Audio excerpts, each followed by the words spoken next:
Blood diamonds, the conflict in Sierra Leone. Sierra Leone used blood diamonds because the country had a civil war from 1999 to 2001. There was illegal diamond mining. This money was used to buy weapons and sustain the war. The Revolutionary United Front controlled diamond mines to gain access to financing and constant support for their actions. For example, they produced up to $125 million of diamonds during that time. Since diamonds are used as a source of funding, they also create opportunities for evasion of taxes and financial support of criminality. Although the country has elected a new government, Sierra Leone remains in a precarious political situation. The enormous consequences of the blood diamonds continue to be Sierra Leone's main problem. One of the largest issues is that security forces are still abusing people, including rape and the use of excessive force on detainees. The abuse of civilians and child labor are other serious injustices that have occurred in Sierra Leone since the civil conflicts.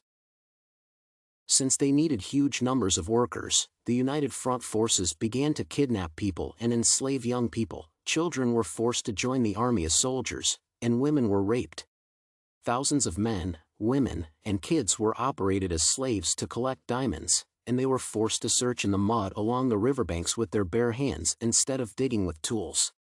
One of the main circumstances of the ongoing war was that a government already dealing with corruption and a collapsed economy could not protect the country. Thus, the responsibility lay with the state, which should have prohibited the illegal production of diamonds rather than creating corrupt schemes.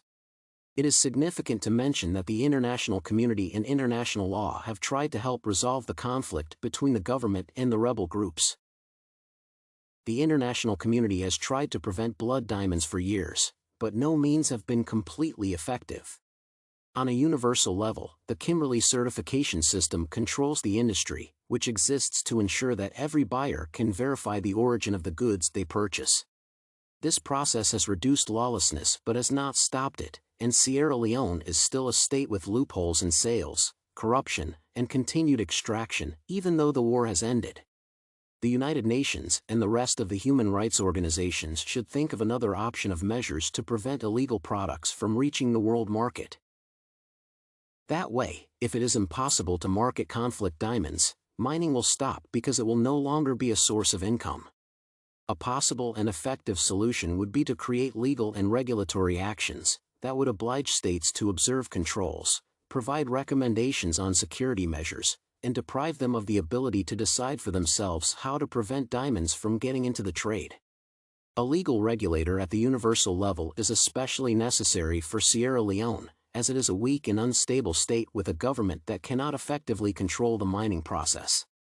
It is advisable to create a body at the national level responsible for checking the presence of uncertified gems, which will have the ability to impose sanctions.